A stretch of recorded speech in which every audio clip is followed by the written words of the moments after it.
I would like to take a moment before we get into today's main episode and to talk about my sponsor for the podcast.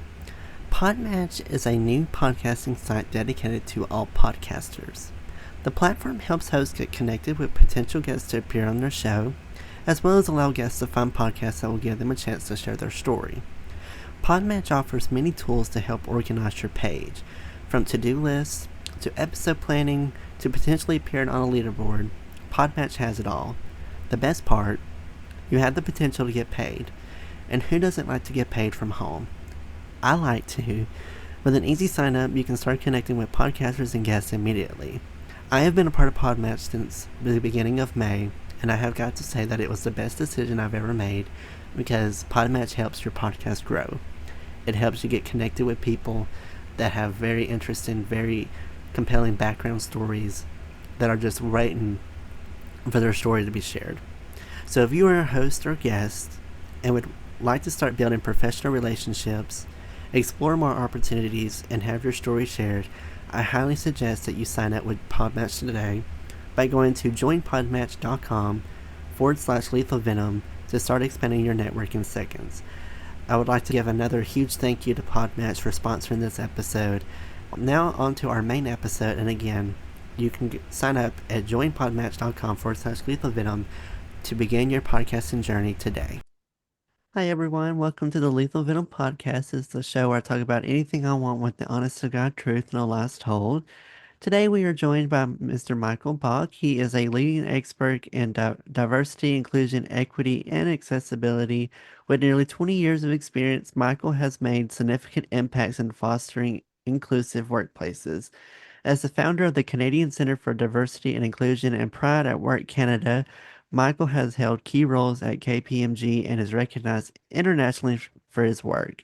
He is a Cornell certified diversity professional and has received numerous awards, including being named one of the 10 most influential DE&I leaders by CIO Views magazine in 2023. He is also a best-selling author with his books Birds of All Feathers and Alphabet Soup, making waves in the industry, and his insights have been featured in Forbes and on various podcasts. So, Michael, thank you so much for joining us. My pleasure. Thanks for having me. So, if you could just do a little intro about yourself and what you do. Yeah, so I'm a notorious consultant. I make my living mostly giving speeches, and then I do some consulting work specifically in the areas of inclusion, diversity, equity, and accessibility. And I've been in the idea space for 20 years, and that's me. So, how did you get into the DE&I program, and was it something that you always wanted to do for your passion?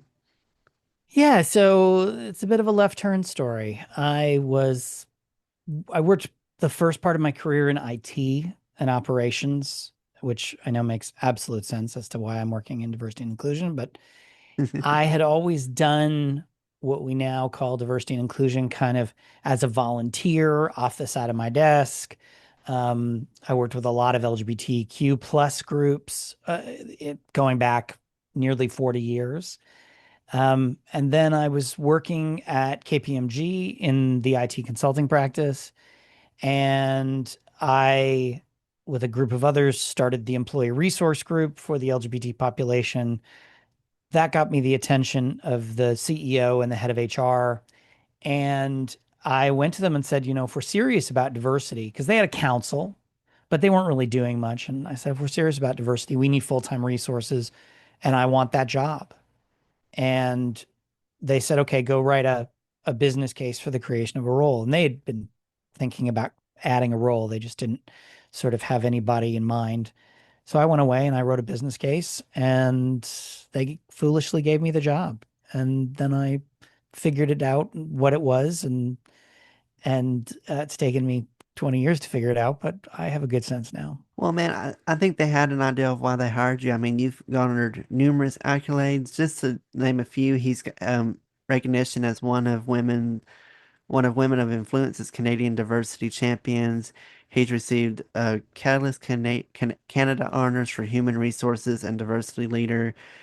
He was also honored with the Inspire Award as LGBTQ Person of the Year and recognized by the Toronto Region Immigrant employment council with the IS awards. I mean, I think they had good reason to hire you. I mean, it's paid off. You've had serious high praise, and you've gotten semi awards for it. So I think they knew what they were doing.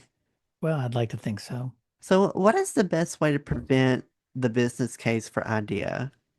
So I think this is a really important conversation to be having right now because there is a lot of pushback against quote unquote illegal DEI. And while I abhor the term, there has actually been some activity that would be actually considered illegal based on current laws. I think the business case has become more important than ever before because it becomes that North Star that employers can look to. It becomes that thing that says, this is why we do this. And most employers don't have that. So many employers got caught up in the wave after George Floyd was brutally murdered. And they were like, oh, we have to do this. But they didn't know why. And the result is that 5 years later, a lot of those employers are saying, do we really have to do this? Maybe not so much. Right. Whereas the ones that have a solid business case, they're still like, yep, we have to do this. Costco is the perfect example. Um, the business case has to answer the why question. Why does this matter to our business? Particularly for profit companies, they are in the business of making money. And as much as some people in my field will cringe at that statement, they are not there to make the world a better place. They are there to make money. And so for those businesses, they need to connect their business case to their top and bottom line. What does the data tell them about what action will occur and what will the benefit be and what will the result of inaction be? And those things need to be clearly outlined um, so that when times get tough, they still can come back to that and go, yep, this is the right thing to do for our business. This is why we're doing this, and we need to keep doing it. For nonprofit businesses, nonprofit organizations, public sector organizations, I would say that argument remains the same.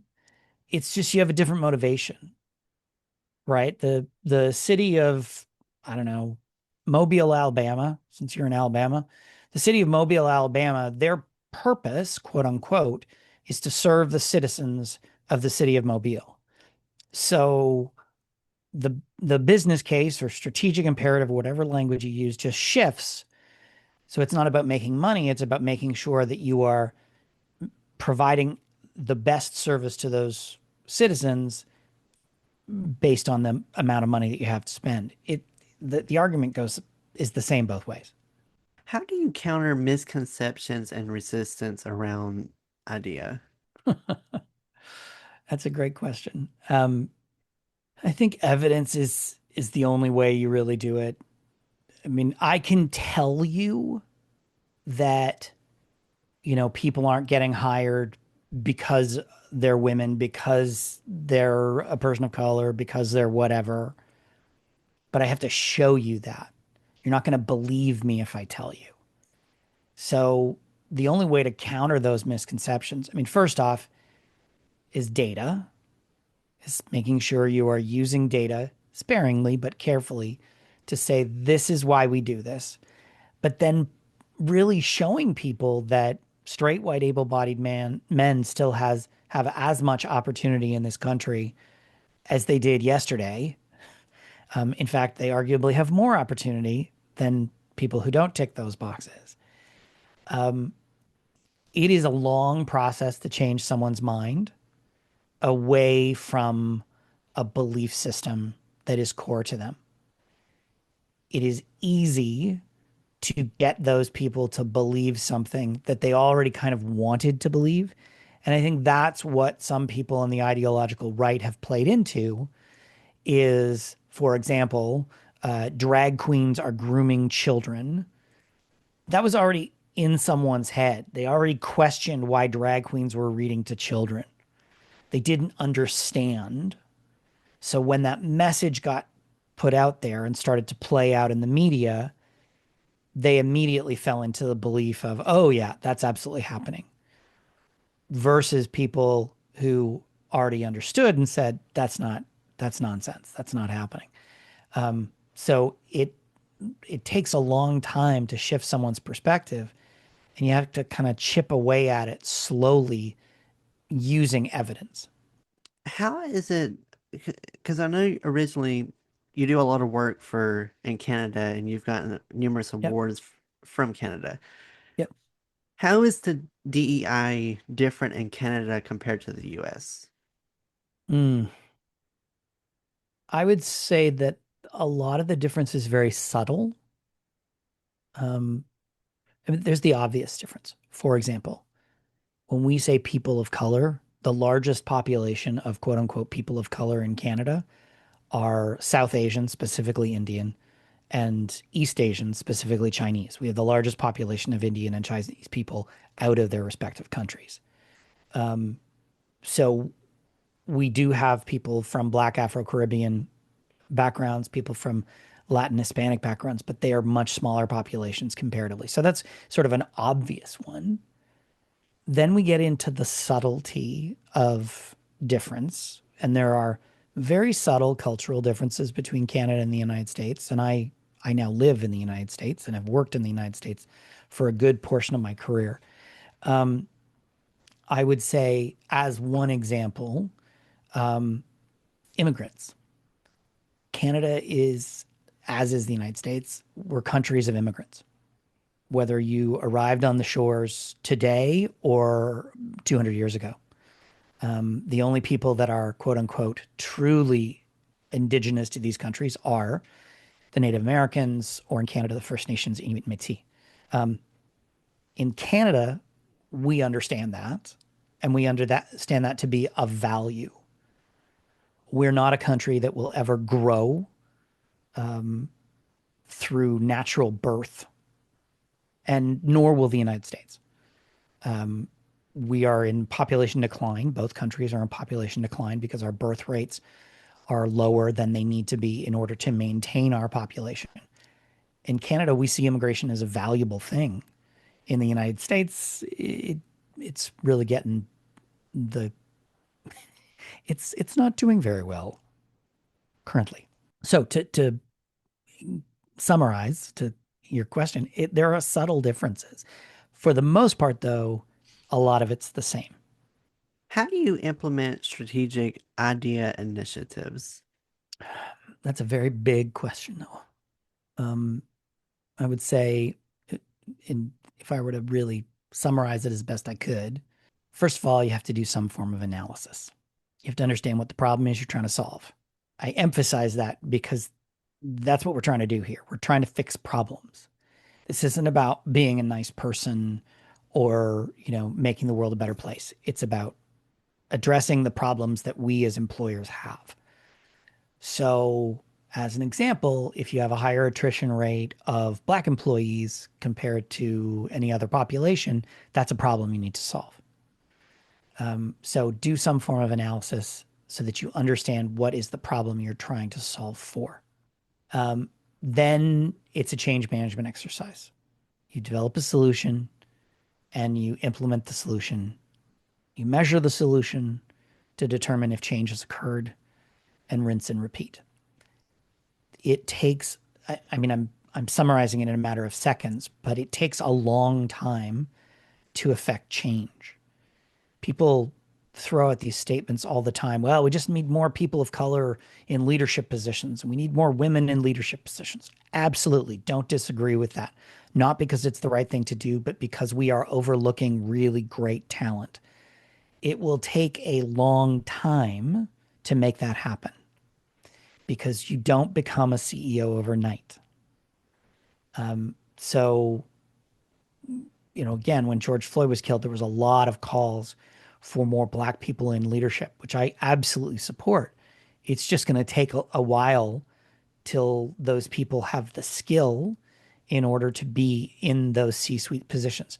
Admittedly, there are people there already. There are people that are already have those skills. They're being overlooked. They're underemployed. That's where I think we get the best bang for our buck in terms of our attention. But again, it is going to take time. So think of as a marathon, not a sprint. You are not going to fix racism overnight. It's taken us a few hundred years to get to this point. When it comes to the workplace setting, what is some common misconceptions people get about diversity and inclusion in the workplace? I think the biggest one is the infamous diversity hire, that someone got the job because they're black, because they're a woman, because they're gay. Um, unless that is a specific requirement of the job. So, example, a rape crisis center. It would probably be a requirement that the people working at a rape crisis center identify as female. It's an obvious one. But unless it's a requirement of the job, it would be stupid and illegal for any employer to be taking that a person's identity into consideration. There's only one place that that is okay, and that's when you get to the finals. So, say we go through a recruiting process and we get to the end and it's two candidates, both men, one white, one black. I'm going to just make up some information. And for all intents and purposes, you look at these two and they are the same. You could go either way. Both will be excellent candidates. They both have similar skills, etc. At that point, if you have determined that you need to increase your representation of people from African American communities, you might then say, well, we're going to hire the black guy to meet that mandate. But that's a absolute last point. And there's this myth that people get hired into jobs because of their identity. Kamala Harris is a perfect example. If you look at that woman's resume, she has mad skills, deep experience. If she were a white man, no one would have questioned her for that job. She is a woman of color, and people called her a diversity hire. So I think it's insulting. It also keeps us in that sort of normative place where a person who is a white man naturally has skills to do the job, but a person who isn't doesn't. I had a conversation with a client once who said to me, we're going to have to lower our standards in order to get more women into these positions. And I pushed back on him very hard and said, no, you're just going to have to stop being so biased in your process. Because there are women who have the skills, there are people of color who have the skills. We just look at them differently. And that's one of the biggest misconceptions, is that it's about erasing the opportunity of white men. And it's not that at all. It's just leveling the playing field. You know, I've never dealt with it, but I have actually seen this. I've Sure. told this story before, I think on the podcast, and I think that episode's out now. But I remember from my hometown back home, there was a store. Um, our had a um kind of a weird work environment. I initially signed up to go work there for just a job when I think it was after my first year of college. And the manager there told me that he that they were not looking to hire college students right now. That they would want to have someone that has like a full-time experience or have be able to put full-time in there. And I said, okay, because I was fairly new.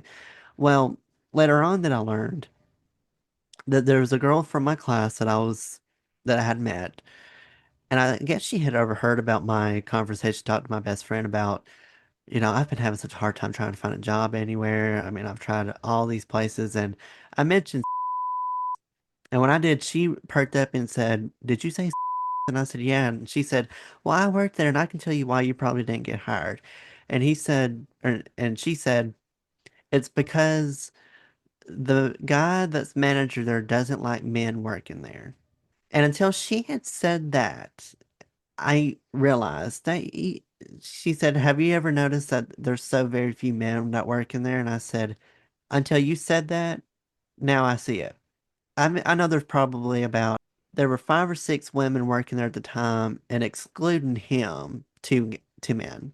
And I think it's more diverse now because I think the secret got out that he was basically sexist towards men, and I think Hmm. he's now got more of a equal A balance. equality, Yeah. more a little bit of balance. But until she had said that, never crossed my mind. And I said, I've never noticed that until you just said that. That makes total sense now. So Yeah. essentially at first he lied. I said Right.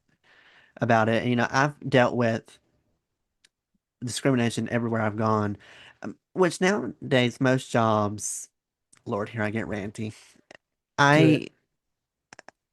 I I've been having trouble finding a job anywhere because everywhere wants experience. And I'm like, Mm. not everyone is going to have experience. I mean, these highly professional jobs that after you graduate college, they want you to have 5, 6, and even more years of experience down. The most someone in college is going to have experience wise in their field is a year, maybe 2, depending on what the major is. They're not going to have 3, 4, 5+ years of experience. And I think and I think that's why a lot of people are not getting hired is because that Hmm. barrier. It's that barrier of, well, I don't have the experience and I can't sign up for it. I've just kind of gotten to that point where I just bypass it. I lie, saying Sure. that I have the experience because, at this point I'm desperate for anything. So I'll lie on the question saying I have experience when I don't. But that's why y'all have training involved. That's why training at some jobs is a necessity and is there for it for that. I I I just have seen it. And, a lot of people don't talk about it. And everyone thinks that's just a me problem. No, I know multiple No. people that are dealing with the same issue I am. Because I always thought it was just me and everyone else. And then finally some other people had spoke up and said, yes, I've had trouble finding somewhere to work and everything. And I'm like, well, thank God it's not me. Yeah. And a lot of people nowadays, this older generation too, don't understand how, because you could say, well, I bet you I could go out and find you a job in 5 minutes. And I'm like, no, you can't. This is not 1940 where you could just go and get Yeah. paid 5 cents and just do it. There's so much more background checks you have to do now. There's so much more steps that you have to take to get hired. I mean, it's not. I wish it was like the 50s and 60s where you could just go in, don't even have to fill out a resume and an application, and they just hire you on the spot. I wish Hmm. that's how it was, but it's not. And a I lot of think people you're, this generation don't understand and don't get it because they still are stuck in like old times. yeah. Well, you're not 1940s, but 1990s when, or 80s and 90s where, we were just desperate for people. I think you're hitting on two things. One is bias, and everybody operates from a place of bias. It's how our brains work. So in the case of the manager, he had a bias towards women and against men. And that happens all the time. We all operate from a place of bias. The question is whether or not we have that awareness and we're controlling it. And you can have a bias in favor of something or against something. It could be anything, race and ethnicity, gender. It could be the university you went to or the town you're from, or I don't like people with glasses or whatever. People have all sorts of weird biases. The second is the magical world of recruiting, which, when you look at a job posting and it says, you have to have a bachelor's degree and you have to have 5 years of experience, that's made up. It's just completely made up. Recruiters are trying to figure out a way to weed through talent to get to the right person. And they're using a model that is hundreds of years old. It doesn't work. It hasn't worked in a very long time, largely because people lie. Um, and it, what's the point? The point is to hire someone who not necessarily already has the skills, but can grow into the job. And I personally think that recruiters need to throw out the model and start over. I agree. I think that the new methods that they have, because some people are going to take that literally, like, oh, I have to literally have 5 years of experience Right. or else I'm not going to be qualified. And then they always wonder why people are not taking jobs. Is because they have all these guidelines and all these rules that you have to follow by. And some people go by those rules because when it comes to a job, you have to respect what guidelines you have put down. Because Sure. if you disrespect it, that'll make you put a bad character on you, and that will just it'll come back and bite you in the butt later on because you didn't obey by what they said. You'll get a bad rep, you'll get a bad name, and you won't get probably a job in the future because of your behavior. So you have to kind of adhere to what they're saying, and you have to agree with the rules. I do. I've not really signed up for jobs that say have like 4+ years experience. I don't sign up for those because I know I'm not going to get hired. Because they can look at my resume easily and say, okay, he's not had this, not Right. had that. And so I just don't even take the time out of it. But at the same time, I've also signed up for jobs that have want like years and years of experience because I've just gotten so desperate at that point Hmm. because we Sure. live such an difficult job environment and the workplace is so difficult to try to get anywhere. Um, Kind of to lean in. So, how does all these diversity rules and sometimes these guidelines that people have for jobs contribute to a company's financial performance and employee engagement? Well, all the data shows that a focus on uh, diversity inclusion positively impacts the top and bottom line of an organization. It impacts employee engagement, among many other things. Employees who feel like they belong, feel valued, are going to be more engaged, which means they're going to be more productive, they're going to be more careful, they're going to be loyal, they're going to stay longer, et cetera, et cetera. So when the science behind employee engagement is tried and tested, and it shows us that that focus has been very successful. In terms of the impact financially, there's a recent last year, so 2024, piece of research that came out from McKinsey called Diversity Matters Even More. And it found that organizations with the highest percentage of women and people of color in their leadership outperformed organizations with the lowest percentage by 39%. So having diverse voices, having people who think differently at the top of the house leads to better financial performance. That's one data point. There's lots of them.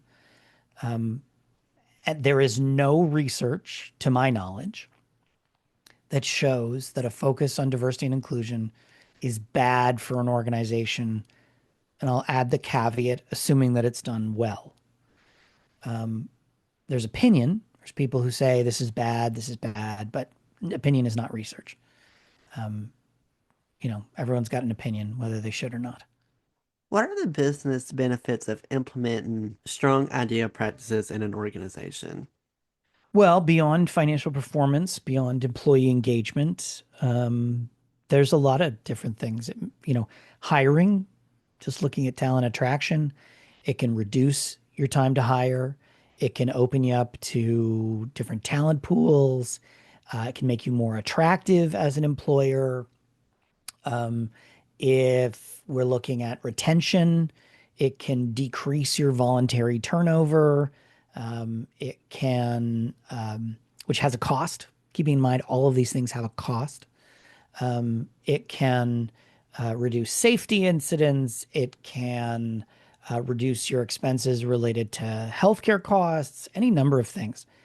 The implications across an organization are quite significant because people care. And ultimately, that's what we're talking about. We're talking about making sure that our employees want to come to work and that when they're at work, they feel like their work matters. They feel respected. Even working in a burger joint, which I have done in my life, um, you want to make sure the people flipping the burgers and frying the fries feel like what they're doing matters because they then take pride in their work. They will be employees longer, all of which has a financial impact on the employer. So ultimately, that's what all we're talking about is making sure that we are not watching money walk out the door. I've never had heard it put it that way.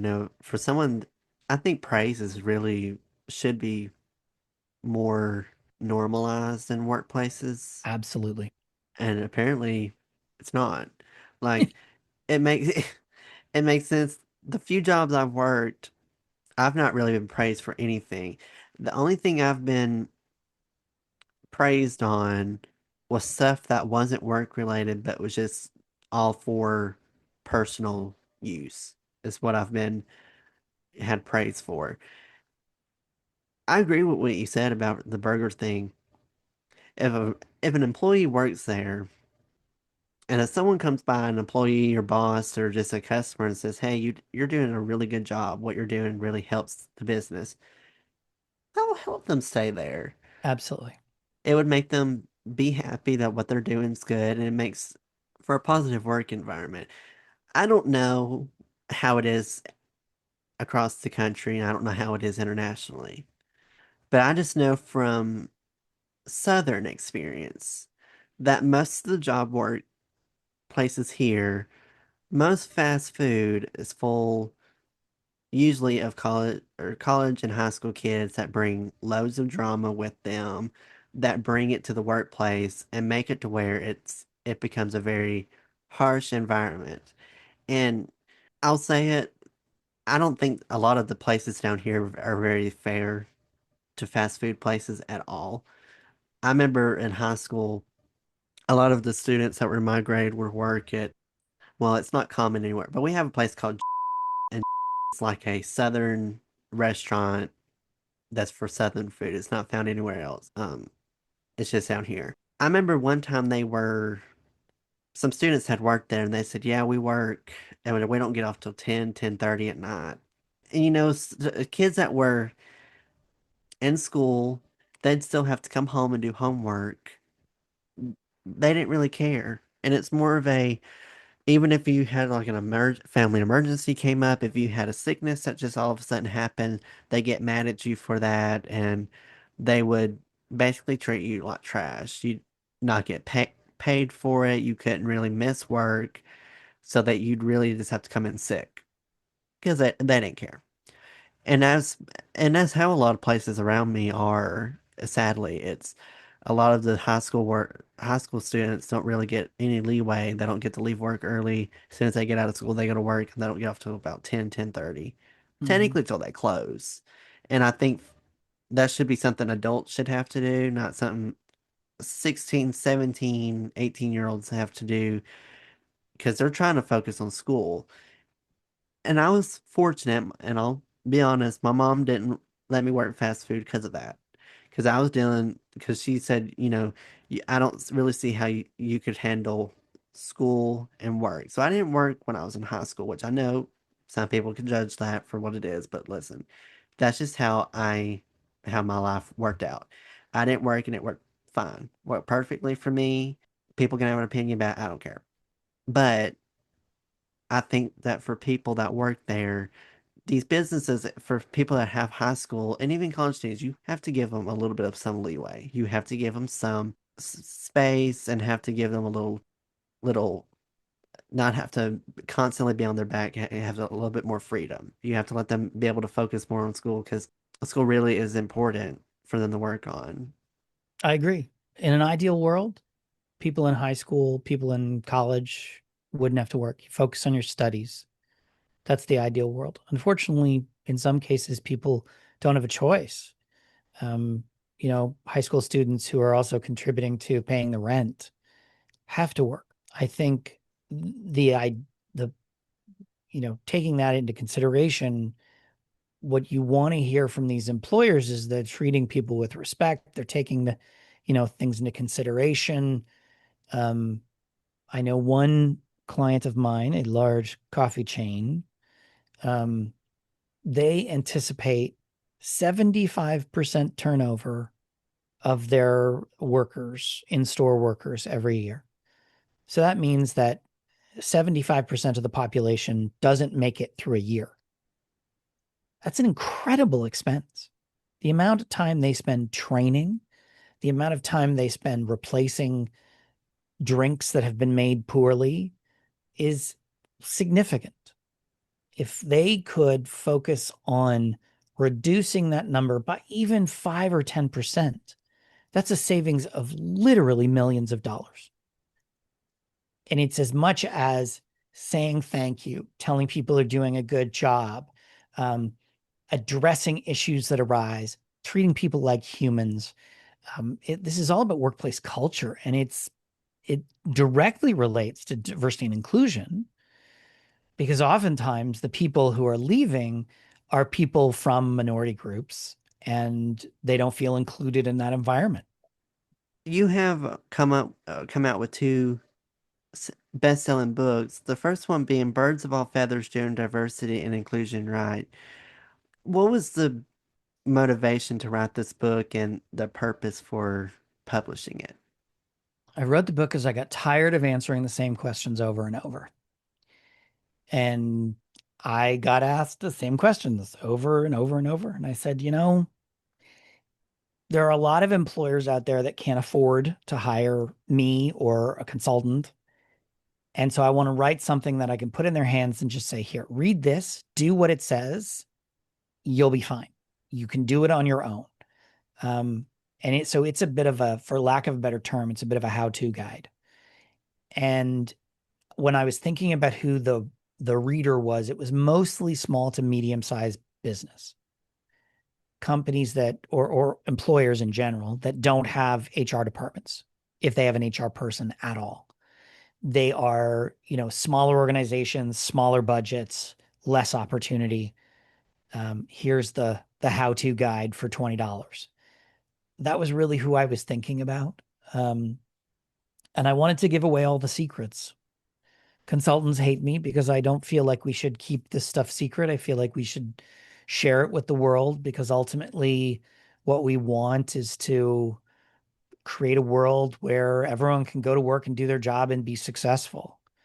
Um, so that was the motivation behind writing the first book. It was just to say, here's the roadmap, follow it, you'll be fine. For your second book, you've also come out with Alphabet Soup, which the essential guide to LGBTQ2 plus inclusion at work. Tell me a little bit about the backstory behind this book. That was a little more personal. Obviously, I'm a member of the community and I felt like I wanted to do something for the community to help make workplaces more inclusive. That's sort of the only world I can operate in is the workplace. Um, I don't work in politics, so I can't, do anything about legislation. All I can do is workplaces. So I wanted to create something that was um, uh, really speaking to the inclusiveness of those workplaces, specifically for members of the LGBTQ2 plus communities. Again, how to guide. It follows a very similar model. Here's what to do in these circumstances. Um, and again, thinking about it from the perspective of the small to medium size enterprise.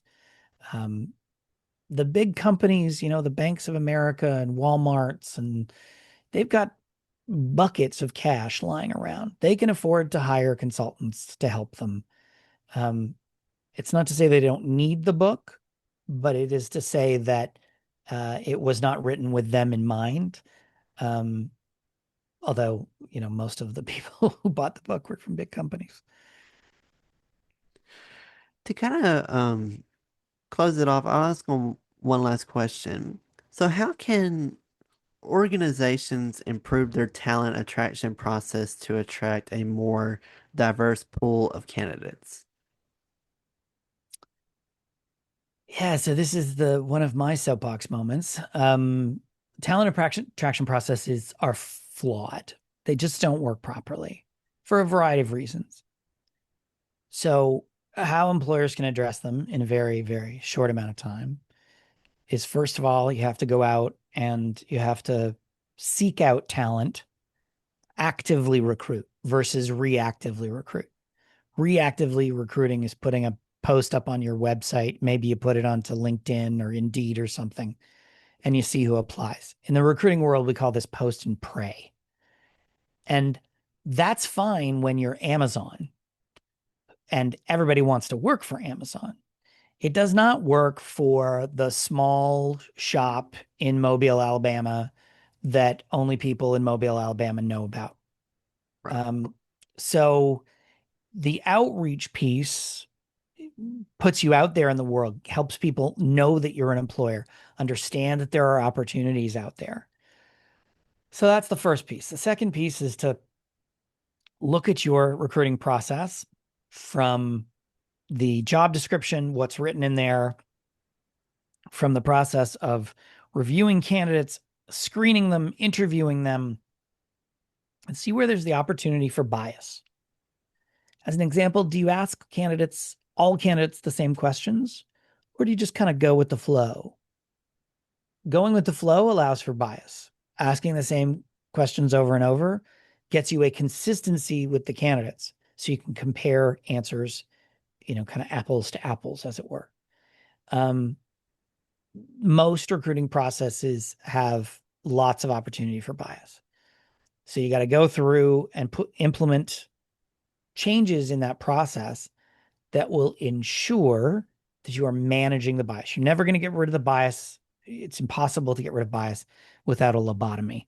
Um, and so you have to do whatever you can to manage that bias and find ways to call it out. And there are some specific practices that are designed to do exactly that. But I think the most important thing is you have to be willing to change, and a lot of companies are not. For people that would like to keep in touch with you and learn more about your books and anything that's coming out, um, where all can they find you? Just feel free to plug everything that you have going on as well. Yeah, they can find me at my website, michaelbach.com. That's Bach. They can find me on social media. I am at the Michael Bach. And that's pretty much the best way to connect with me. I'll put all of his links and stuff, his website and his social media platforms down below. I'll also list his books that he has out and also will provide links to where you can get those as well in the description, so they're all there in one place.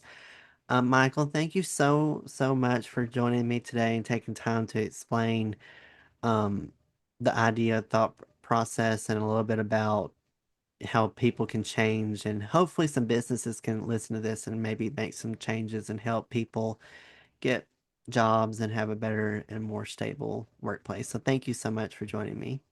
My pleasure, Noah. Thanks for having me. As always, you can also follow the podcast wherever you get your podcast from. I'm available on Spotify, Apple Podcasts, Amazon Music, iHeartRadio, YouTube, Pandora. So basically, the podcast is available everywhere. So feel free to subscribe and follow the show so you get notified of when new episodes come out. And you can also follow me on social media, Instagram and TikTok. It's Lethal Venom Podcast. Facebook, Twitter, and YouTube. It is Noah's Podcasts on there. So feel free to follow any of those social media platforms to keep updates about when new episodes come out and just some general behind the scenes stuff. Thank you to all my listeners for tuning in to today's episode.